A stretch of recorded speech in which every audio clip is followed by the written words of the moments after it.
85. 96. But let me bring you back to 1896. 1896. In 1896, the Philippines has been again and again published and republished again and again and again in Review and Herald, in Signs of the Times, and in Sentinel. Why?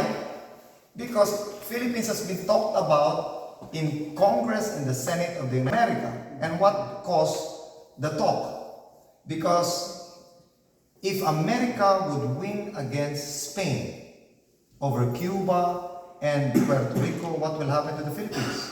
Philippines will be an automatic trophy. So in 1898, remember, 1898, what happened? The America bought the Philippines $100 million in the Treaty of Paris. Now, in 1896, also, the Congress and the Senate decided that they would take the, in 1898. But in 1896, you know, in Senate and in Congress and also in the Review and Herald, they constantly talk about, do you know that? Review and Herald would talk about Jose Rizal. And even Finster, all other missionaries would always talk about Jose Rizal. They would always refer almost every article that they have.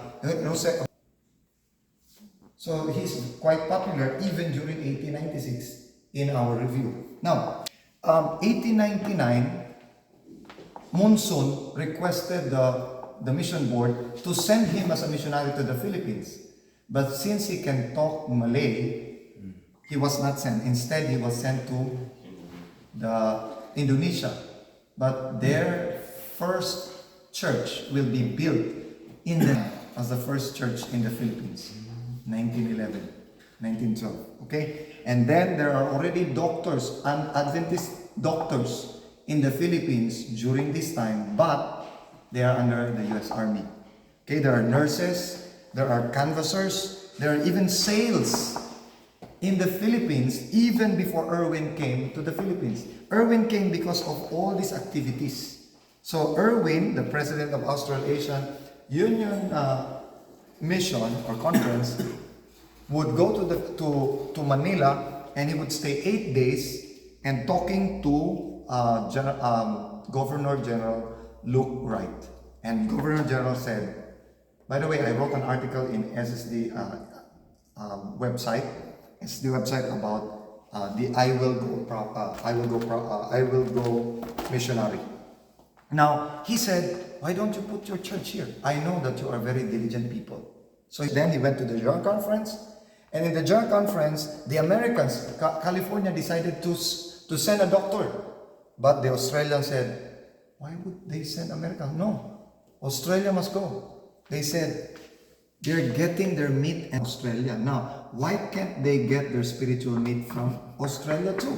So they sent an Australian, a newly graduate from Australasian Missionary College. He already canvassed in Singapore, in Thailand, in Malaysia. Now, he's about to begin his work. When he arrived here in the Philippines, no one was there to, welcome him because he's alone. He does not even know the language.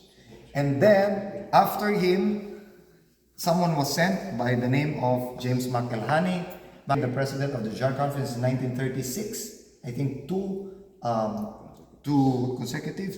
And then after that is in 1908, the apostle to the Philippines. This is Finster, Louis Finster. And then after 3.5 years of cottage meeting, we have the first converts and the charter member in Santa Ana.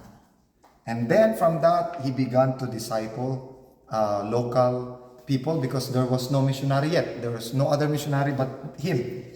So he discipled, and the first converts of this is the Malolos, Bulacan.